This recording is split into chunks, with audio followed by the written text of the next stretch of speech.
The air crackled with tension. My sister's voice, sharp and accusatory, pierced the room. "You cheated!" she spat, her eyes blazing with anger.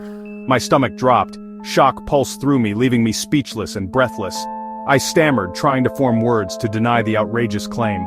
My family stared at me, their faces a mixture of disbelief and disgust. The room seemed to spin. How could they even think such a thing? My parents, their faces etched with disappointment, demanded an explanation. But I had none. How do you explain something you didn't do? Desperation clawed at me, tightening its grip around my throat. I looked around the room, searching for a friendly face, a flicker of belief. There was none. The weight of their suspicion pressed down on me, suffocating me. My denials fell on deaf ears. Their minds were made up. I was guilty until proven innocent. A wave of nausea washed over me. This couldn't be happening, not to me, not to our family, but it was. The accusation of venomous seed had been planted, and it was already taking root, poisoning our relationships, tearing us apart. The following days were a blur of pain and confusion. I was a ghost haunting the hallways of my own home. The warmth of my family, once my refuge, now felt like a distant memory.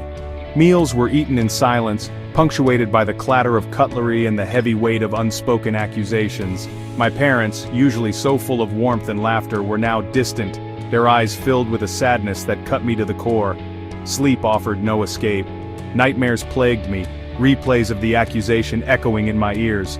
I would wake up in a cold sweat, my heart pounding, the feeling of betrayal a heavy weight on my chest. The isolation was suffocating. Friends, sensing the shift in my family, kept their distance.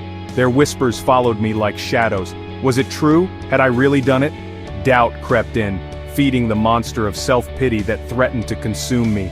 My world, once filled with vibrant colors, had turned a dull shade of gray. Laughter seemed a distant memory, joy, a forgotten language. The injustice of it all burned inside me, a constant ache in my chest. How could my own family turn on me so quickly?